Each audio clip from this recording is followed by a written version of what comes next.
It was 65 years ago this month that the FBI started its 10 most wanted list. Since then, they have located over 500 of them, a 94% success rate. And thanks to your help, a lot of fugitives on Delmarva woke up this morning behind bars. We're back with our Most Wanted Monday and Lieutenant Tim Robinson with the Wicomico County Sheriff's Office. Welcome. It's always good to have. It's good to be here. And I want to add that since we've been doing this, I think we brought in almost 36 people. That's right? Wonderful. Since we've been doing this. Well, I was just going to say, it's always good to have an update, and we have an update. We have two. We've got two more that are no longer wanted fugitives. Nice. That we profiled several times, more than once. The first one is Holly Lathbury. We profiled her twice, and I want to show you just how good this program is. We got a lot of tips on both where Miss Lathbury lives in Sussex County, Delaware, and where she worked. And between some of our personnel and Delaware authorities, we made repeated visits. I think Miss Lathbury got tired of those repeated visits, and she walked into our office last week and surrendered. How about that? Take that anytime. And then we got another guy, Michael Wayne Carey. Yeah, Michael Carey. We have profiled him, and we've been looking for him since the end of the summer. We profiled him a couple times on your program, and he was caught last week down at Snow Hill. The authorities down there snatched him up for us. There you go. All right, way to go. Let's do some more. All right, who do you Let's have see with what you we can today? do. I've got 6 more people today that I hope your viewers can help us find. Hannah Elizabeth Blaise. Miss Blaise, she's wanted a connection with a burglary case and a felony theft case. For all your viewers down in the Pockomoke area, that's where we believe that Miss Blaise can be found. All right, moving on to Antonio Garcia-Castaneda. Yes, Mr. Garcia is wanted in connection with DUI-related charges. He failed to appear for one, and another one where he'd previously been convicted, he violated the terms of his probation. So we have 2 cases, 2 separate DUI cases we're trying to bring him in on. Ready to catch up with him. Okay, how about Shantell Monique Green? Miss Green, we believe her to be right here in Salisbury. She is wanted after she's already been convicted of theft, but she has done something to violate the terms of her conditions, probation with that case. So which has now triggered a bench warrant for her arrest. Right, so we want to bring her back in. Moving on to Maurice Harrison. Maurice Harrison, we profiled him before. We think he might still be in this area, but quite frankly, we're not sure.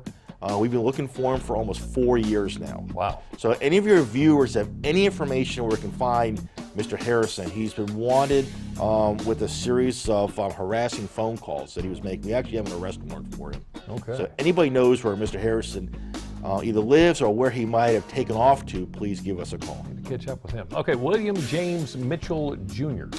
Mr. Mitchell, we want him. We've been trying to find him since 2012. He has absconded in his responsibilities for child support, and that's how long we've been trying to find him now. So over 4 years, we've been trying to find, almost 4 years we've been trying to find him. And then we have Reginal Quailes.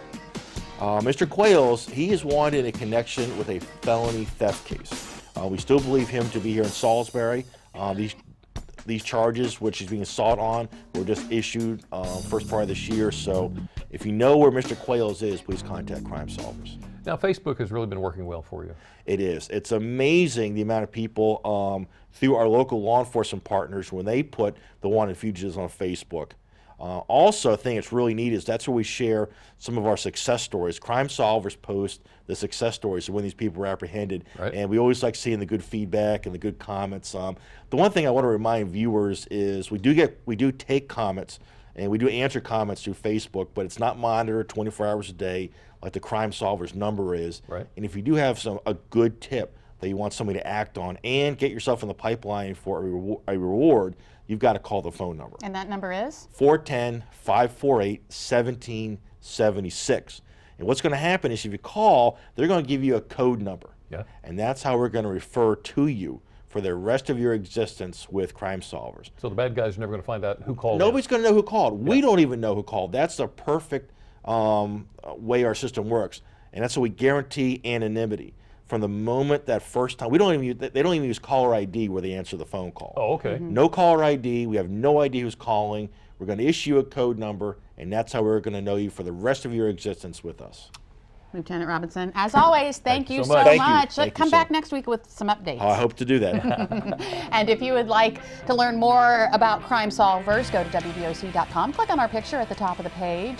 It really is great to see how you, our viewers, are helping serve the community by calling in tips and getting our area's fugitives back behind bars. Something else that's great when members of our community help those who can't help themselves, like these guys. DelmarvaLife Sean Stryker has more on their story. Sean? Well, Valentine here certainly is doing good, and she owes it all to Halo's Haven Rescue. Coming up, we'll show you what's being done to help nurse her back to health.